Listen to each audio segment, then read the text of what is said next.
beautiful question. Okay. How is Disneyland treating everyone? If you're local or if you're from afar? Oh my gosh, you know, I love coming down here, and this has been fantastic today.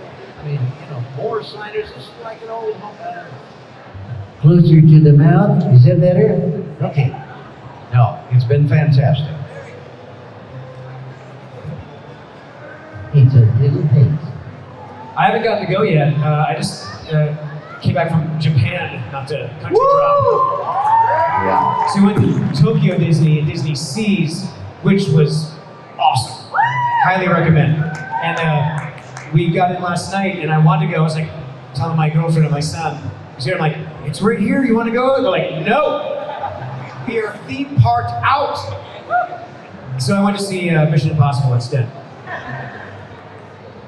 They do like Goofy Movie over there. There's a couple of Goofy Movie artworks and fan things happening over there. And yeah, all the characters are represented with Japanese actors, which is pretty awesome. Yeah. How about you? You get to go to the parks while you're here, Jeff? I went to the Bradley Up Crust the Third ride. Woo! It's up, it's down, it's bipolar, it's all over the place. It's nasty, a lot of water. No, I didn't go to any rides, but my dream is to go to Disneyland, go across the street, and do rides with all of you guys, you know, and listen for our characters as we go. I think that would be a blast. Somebody should film that at some point. Don't you think, Pooh?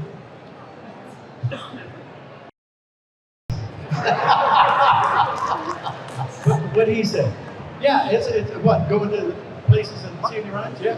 Well, the last time I did anything like that, it was for Princess and the Frog, and Keith David and the whole cast was into things, and we got stuck out in the sun for about a half an hour.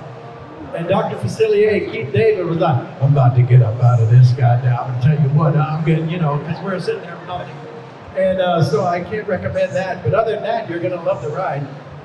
Is that what we were talking about? I hope it was. Yes. Good, thanks. All right, round of applause, everyone. Oh, no, God almighty.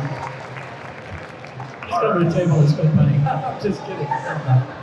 All right, so jumping into a Goofy movie, being as iconic and one of the most culturally beautifully made film of all time, I would say, meaning especially for the time period in which it was made and how it's lasted generations, and the fact that it's even better than it was back then, you know. And when you look back on that and you see just how phenomenal your work was into bringing it to life, why do you think it made such a big impact the way it did? Gosh, I think everyone can relate to it. I mean, Goofy's a pretty good father, and who doesn't think their dad's goofy once in a while, you know? And people can relate to it. I mean, over the years, especially coming to cons, people always come up and say, thanks for my childhood. You know, when I was a kid, I sided with Max in the movie, and now I side with Goofy because I've got kids. So it's kind of a circle of life kind of thing. Yeah, and just to tag on what Billy's talking about, and then you all grow up and you show it to your kids. Yeah. And they show it to their friends, they show it to your grandkids, you know, and it's still, the storyline still permeates and resonates with everybody. Yeah, and we're all parents, and we were all kids. And all of us have said, Mom, drop me off here. Just drop me off here. Hey, honey, it's snowing. Just drop me off here. And then you're an adult, and you're saying, well, honey, why don't you want to take, just Dad. And let me tell you something. I've already been paid, so I'm not going to get more. But Billy and Jason in Goofy Movie, those performances and the absolute authenticity of trying to figure each other out is something virtually everybody can relate to, being a parent and a child. And those guys killed it. Kevin Lima is the guy who thought the whole shooting match up. But I'm telling you what, you guys, the reason this movie continues to resonate is because everybody can relate to it. And as they get older, they can still relate to it because now they're arguing with their kids about how to make it work. But those two boys right there lit that freaking movie up.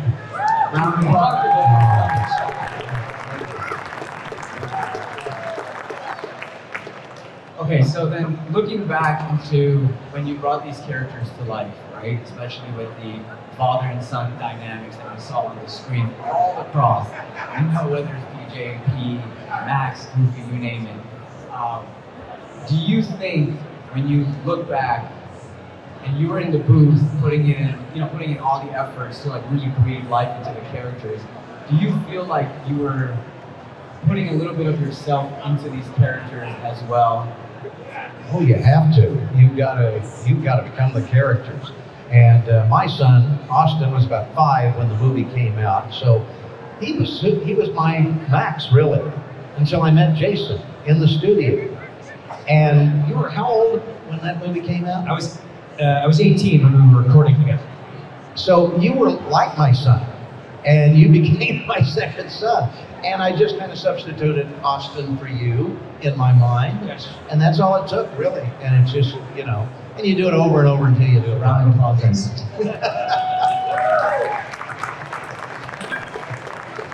Yeah, I was 18, and it was hard for me to identify with Max because if I talked to my parents like that, they would have ground me for weeks. And also, like, I grew up being a Disney fan, and Goofy was one of my favorite characters, and he's so endearing. It's like, it's hard to be mean to to his character. But I guess, I don't know, I do have an arrogance and a sense of wanting to be popular like Max did, so that probably helped to put that in there. Yes. And then what about? Yeah, right now, I just have to introduce you to my dad. I don't know what I did in a previous life, but man, this guy's just making life miserable. Say hi to the people, Dad.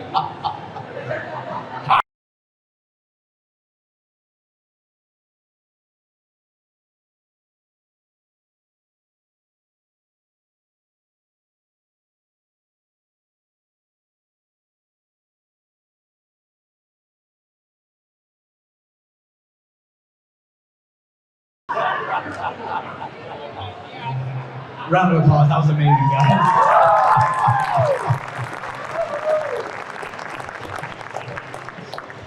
That's really the fun. If you guys ever get to go to recording, especially with the people of this caliber who is the fancy mouse place across the street. These guys are Disney legacy characters, and it's a really big deal. And when you're in a room with Goofy and Max and Jimmy, and Winnie the Pooh and Tigger and all these people start telling dirty jokes. It's really fun. Now that's the happiest place on earth. Awesome. All right, so when you think about all the moments and all the wonderful scenes from the entire film, and even an extremely goofy movie as well, when you look back, is there any scene or any moment that when you just are sitting there and just like reminisce a little bit, like it makes you smile? And if it is, what was that moment and why? Gosh. For me, it was Lester's Possum Party. That was my favorite scene in the movie. That was just, it was like, I grew up in Kansas, so some of the fairs that I went to, the county fairs and everything, were like that a lot, Hey, it's a possum. I like that. He's alive, Well, they closed the zoo, the raccoon died, that kind of thing. And so that was my favorite thing. And also, a little side story, when we did that scene, we were over at Disney, and I was on the couch waiting to go in to record, and Pat Buttram was there. And of course, the only thing he said in the movie was, "Here he is," and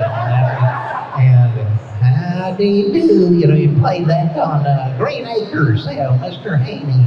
And he was like a character. He was only about 6 months before he passed away, but he was working out material for a comedy show that he was doing that night. and I kind of saw, okay, this guy's like 83 years old and he's still working material and work. I want to try a joke on you, Bill. I'm going to go do a thing with Jack Palance tonight. And Jack Palance, I'm going to go up there and say, Jack, you're an amazing guy. You was out there doing push-ups, one-armed on the television, and Father Time has been very kind to you, but it looks like Mother Nature done kicked the hell out of your face. He was working on it, working up material at it. I remember that. That was kind of a weird story. I wish I got to meet him that day. That was cool. It's always weird. My favorite scene in the movie, it's always weird to say, but it's Goofy and Pete in the hot tub. Not for the reason you're thinking, you dirty people. But like to me, it's like, wow, this is like a really just grounded conversation between two dads, and wonderfully performed by Jimmy and Billy. Because there was, I don't know if did anyone see the documentary, Not Just a Goof?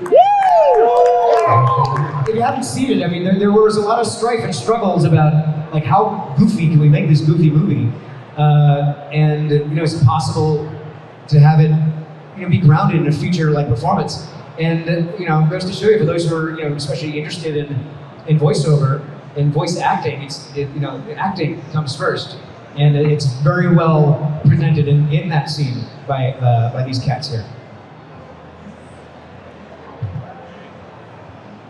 Trying to remember. my favorite part probably wasn't in the actual recording or movie. I'm not known for my astute media presence. So I had to say the moment that when I started to find out all the memes that were happening around my character and Max, you know, somebody came up to me at one of the conventions and said, "Did you see the stuff that's going on between the two characters?" And I had no idea. I had no idea what you people are thinking out there. Do you know what I'm talking about? Yeah, Maxley. Yeah.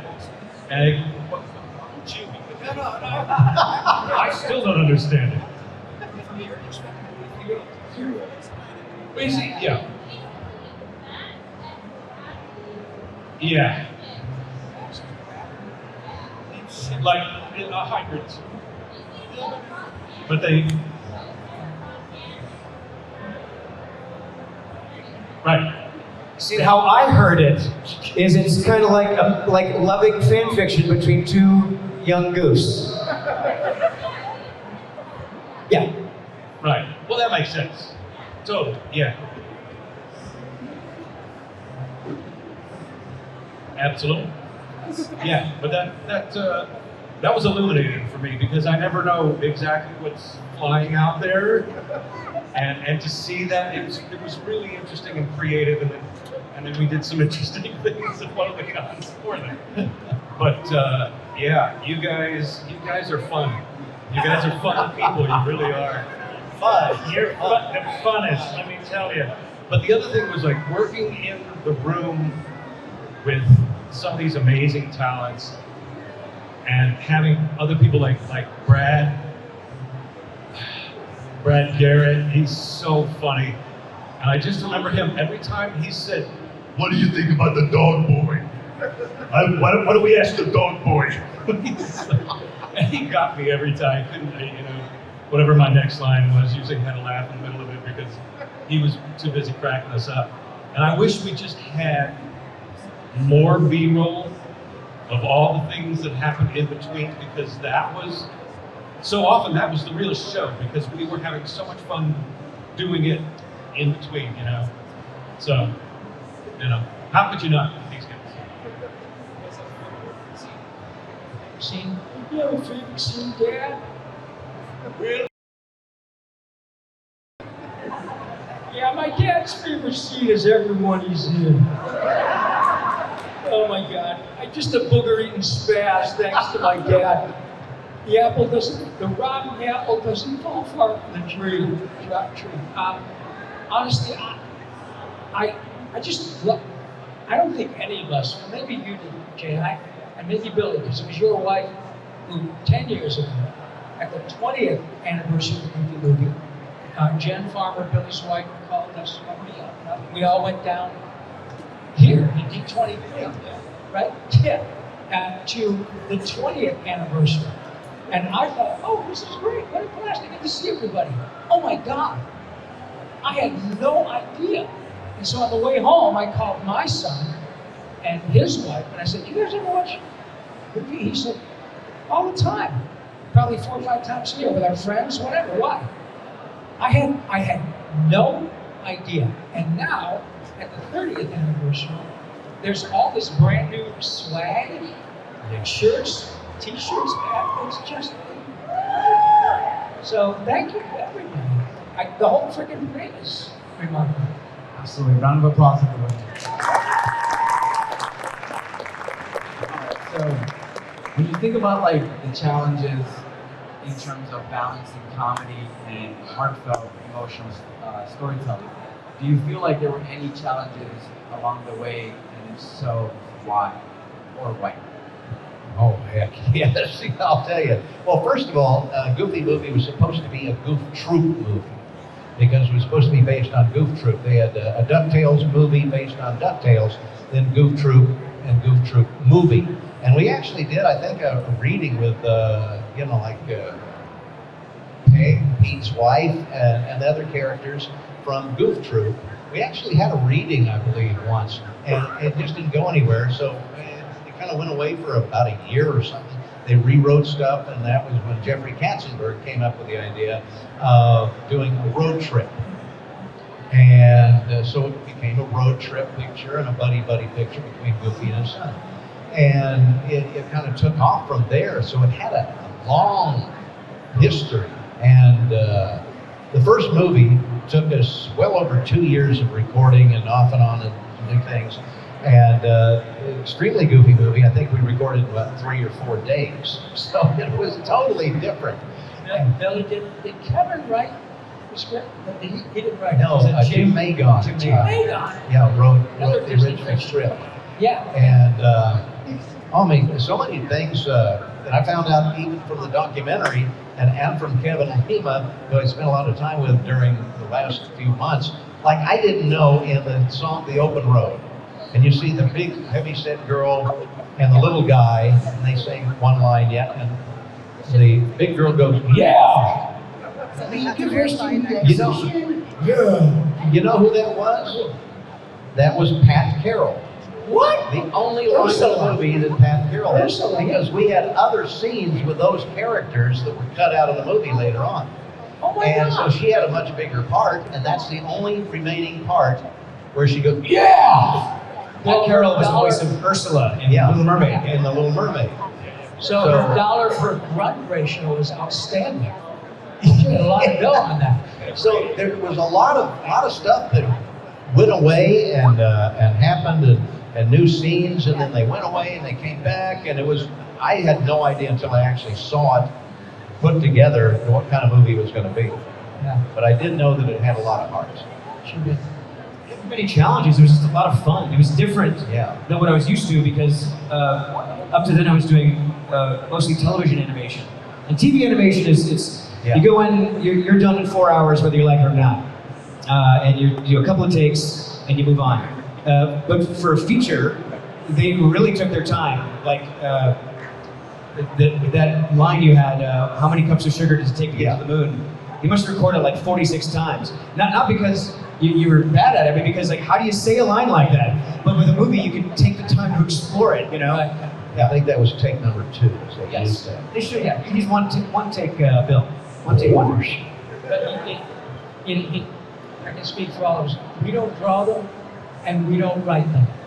Yeah. And we're the ones who are out here getting all this love from you folks. But there's that old adage, Hollywood adage, but it's true, theater. If it ain't on the page, it ain't on the stage. We had a killer script. It may have been tweaked a number of times, like we said, it took a while to figure it out. Because this wasn't typical Disney fare. And it was not Lion King, you know, the $200 million budget. It wasn't that. But man, when it works, it's timeless. And this is the perfect example. Like I said, we're really good at what we do. We got nothing without the people who write it and animated. It's really a big deal. Well, it was taking the characters in different directions than they ever had. Goof Troop was kind of a Saturday morning, high energy kind of show. This was much more real, and it was much more heartfelt. And so finding, how do you make Goofy, a kind of a silly character, be a nurturing father and worried about his son and everything? It took a lot of takes and a lot of work on that to finally figure it out. But hey, time will tell, and time has told that you people love the movie, and it has become much more popular than it ever was even back in 1995. I salute you for that.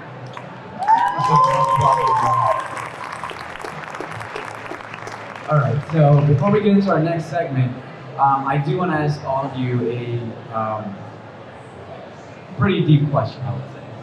Deep question. When you think about it, there were different elements of the film that really made the movie really special, right? There's the animation, there's the writing, there's the music, you know, there's the wonderful cast, there's everything really. But for you, individually or collectively, what was it that's singular, if you could define it, that really made that movie a cultural icon? Like, what was it? Let's see. Off the top of my head, the music. Y'all dug that music super hard. Yeah. I remember my girlfriend at the time, she didn't like the movie, but she's like, but the songs were great. That's why she's no longer your girl. That's right. Pow! Kick to the curb like Max did an extremely goofy movie. You're in I much don't better know. shape. You're in much better shape. I know, agreed. Yeah. I don't know, you guys know the answer to that question? Yeah. When we went to the 20th anniversary, as I mentioned, everybody was there. Tevin was there. In fact, they performed. They had dancers. You can see it on YouTube, it's spectacular. Yeah, I had no idea. They blew it out.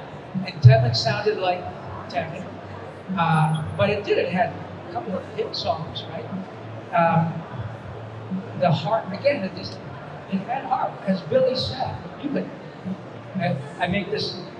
the voice of Goofy. When I say you've been Goofy, we know how long you've been Goofy. Yeah, long before I was But you've paid been for it. the soul and voice of Goofy for 37 years.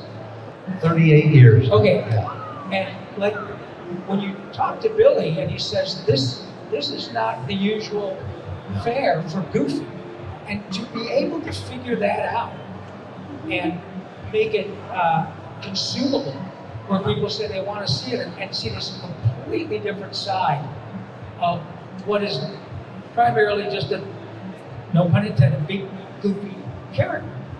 And we find out that Goofy is not only funny and sweet, but he's deeply troubled by the stuff that gets all of us troubled, you know? Dealing with the people whom we love. And it wasn't just Goofy playing golf.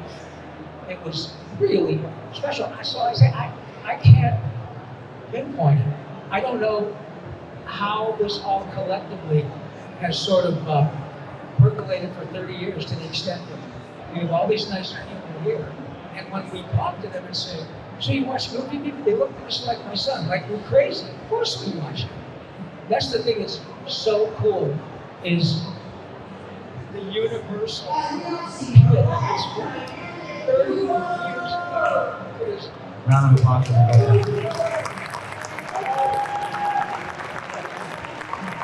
And for you, Jeff, before we continue on, being a part of this Goofy universe, right, I'm sure it was an honor of a lifetime. For you, when you came into the franchise, what was that experience like, just being a main focal point in the second film? And it's funny because I didn't realize I was, but it was a blast. I mean, we had such a good time, and being the foil, you know, the bro dude that you have to get past. He feels like he has all the power simply because he's the head of the Gamma Momos. If you want to be a Gamma Momo, you have to go through him. You know, it was odd. It was challenging in the sense that I didn't really like the character myself. You know, I'm like, this is a guy that I'd be the first one to try to punch him out. And it's like somebody skate over his head. So I really enjoyed finally, it took me a little while, getting into just being the villain, being the bad dude, in this movie, and then of course he gets his comeuppance as well. But yeah, it was a blast. The strangest thing that happened to me when I was recording it was they had me also doing the X Games sports announcer. And I showed up, and I'm like, okay, they want it to be sort of like a Keith Jackson kind of thing. If you don't know, he used to do all the sports like college football announcing for right out of Alabama, he's coming down the 40-yard line and so I would do that, but they had no script. So I said, so where are the lines? They went, oh no, we didn't write any lines, we just thought you'd come in and do your X Games thing. I'm like I've just been doing X Games research my entire life, and I'm just going, well, it's a 360 pike off the rails that nobody thought was coming, So I spent 2 hours making up X Games techniques to do this, 5-minute segment or whatever it was. I never did writer's credit, but what the heck, it was fun. It was fun. That's awesome. Round of applause, everyone. All right, so now we're going to go ahead and open the floor for some questions.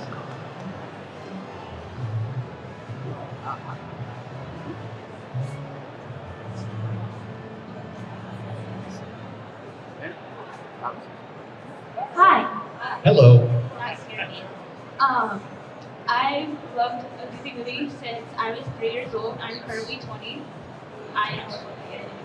Matt has been my favorite since I was little as well. I was 11. I do have one question for Bradley. Okay. By any chance, do you have a social media app called TikTok? Bradley? I don't. I'm very sure that Bradley does. If you were around TikTok, there has been somebody by the name of Judy Hawkslover69. Oh? I don't know if you know him, but probably a lot of people might have known him. He looks exactly I think I met him. Bradley. I think I met him. I think he was at I don't know what Chattanooga. but this is what he looks like dressed as your exact character. And I want to know your thoughts. Yeah, I met him. You met him? Yeah, I'm pretty sure we met in Chattanooga. Wasn't he in Chattanooga? Did you? Were you there?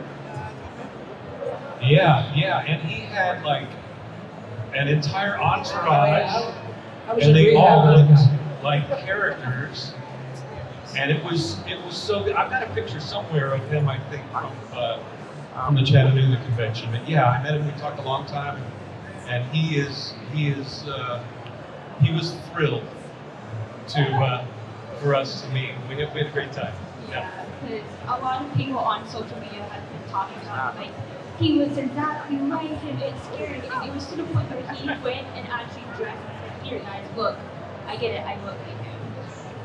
And that's all. Thank you. Yeah. It was great. Thank you. Oh man, we're set up. Hey guys, it's Patrick again. Hey, it's Patrick. I have a question for you guys.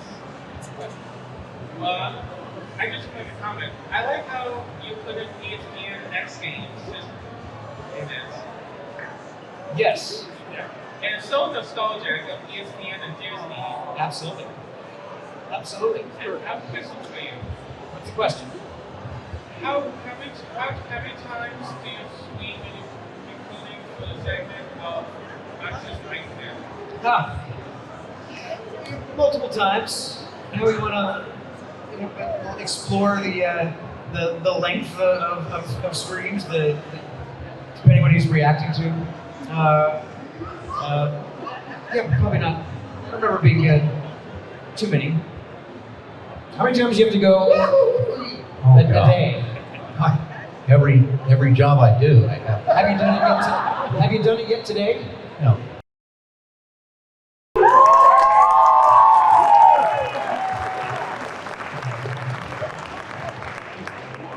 And one more question for you guys. Our business is coming, but Goofy movie moves and everyone's nostalgia and everyone love watching it. Thank you. Thank you, Patrick. Thank you. All right.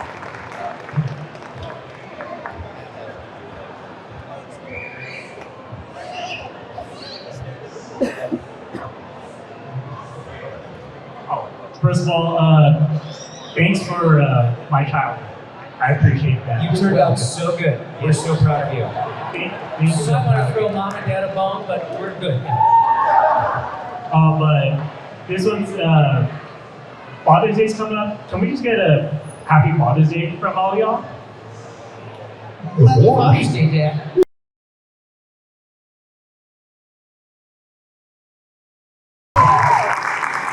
Thank you. I was gonna wish a happy Father's Day to my old man, but he's not a happy father. And you can tell that I'm kind of a miserable son too. But anyway, you don't have a gun, do you? Just checking. Okay. You young man in the suit. Yeah, yes. Yes, sir. Yes? Yes.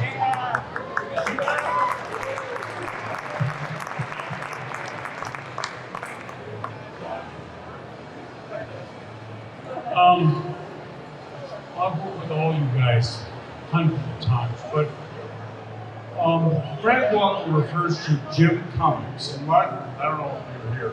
Where's Margaret? Margaret? Where's Margaret? Margaret Carey? No, your wife's name is Margaret, not Frank Walker. Jim. Okay, Jim, Frank Walker refers to you as the Beatles of voiceover. The Beatles of voiceover. Hey, there you go. I'll slow it down for you, okay? Good. Now, when I discovered how versatile you were, you did Winnie the Pooh, and then Smokey the Bear right afterwards, or you can correct forest fires. Please do one Winnie the Pooh and Smokey the Bear forest. Does anybody even know? Yeah, but do you guys know who Smokey the Bear is now? Okay. Just checking. So it's Pooh as Smokey.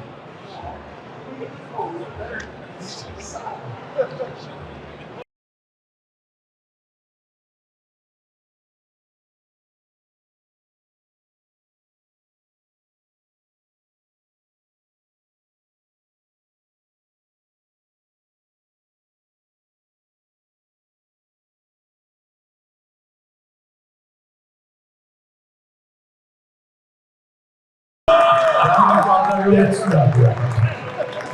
Pat Fraley, everybody. Yeah. Voiceover legend.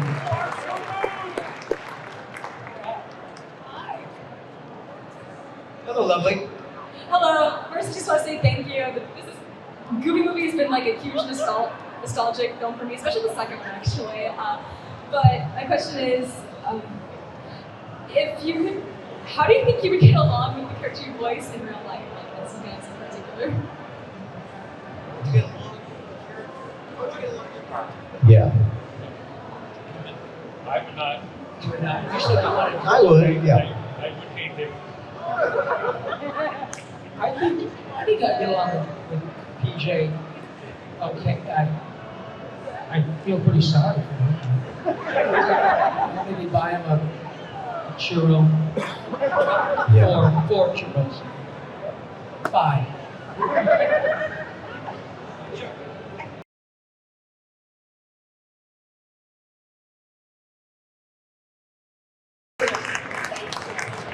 I would totally get along with Max. I can see myself hanging out with him in school, but in school I was more PJ than I was Max. I wasn't as cool or would try to make a spectacle of myself in front of the class.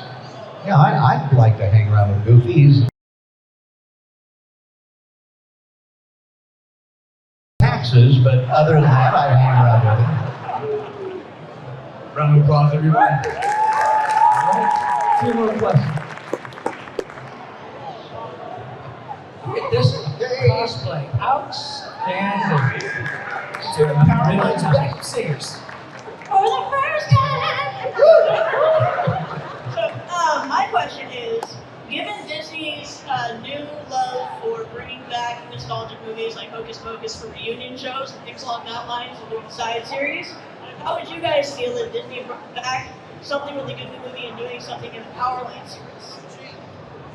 That'd be great. It's always That would be great. It's always really sweet when people ask us. So, like, if they wanted to do Goofy movie again, would you guys would you say, are you kidding me? You know, We would. We've been waiting for that for 30 years. Firstly, the fact that we're all not would healthy and that we can do it. What a privilege. Just this is something we never could have imagined. And again, it's only because of you guys. The only reason all this swag and Disney's making a big push and all that other stuff is because you watch. It's not by accident. So thank you. And I love how you think that we have anything to do with this decision making. Yeah. It's not up to us. You know who it's There up would to? be if it It's was up up to to us. you guys. If you guys want another Goofy movie, you got to get on your devices and tag Disney and be like, this is what we would like. We to would listen like to a you. new movie, yeah. That's how it happens. How would I feel? I'm an actor. I love to Yeah, work. we like to work. Work with these cats again? Absolutely. Heck yes. Yes. Thank you.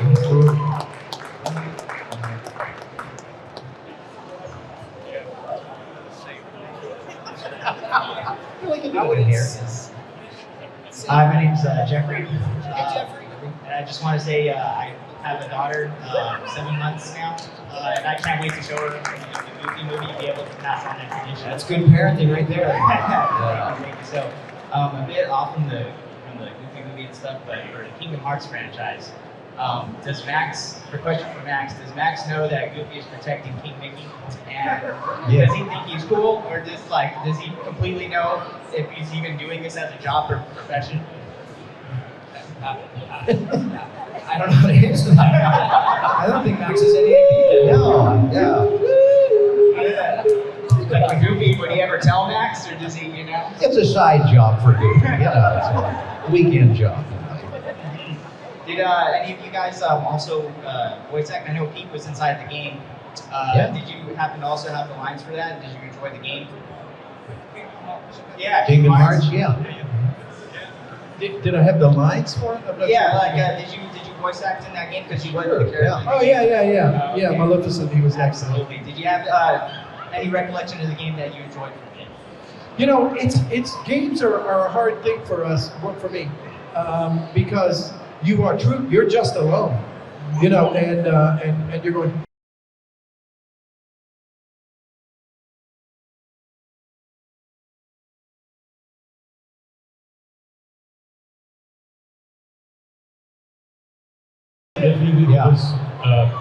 Did you have to do the one where I remember where we would just emote as our characters Oh, that's in Kingdom epic. Hearts? Well, there was epic Where Mickey. literally you couldn't say words.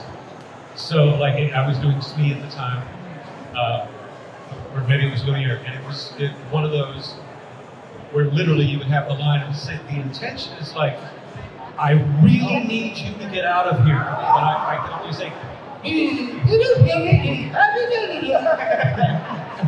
Yeah. So bizarre. It was real. Oh, as our characters, you know. And did you guys, the way it was shown, it was done in Japan first, the Kingdom Hearts thing, right? And one of my favorite things was, Pete was he was all over it, because it was like a henchman. And there was a line, and I'm not going to do perfect Japanese, but Pete's walking across the floor and he goes, and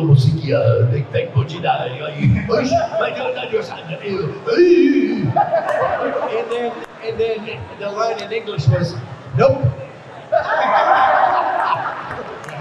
So I said, Can I You stretch expand that out a little bit. Can I stretch this a little?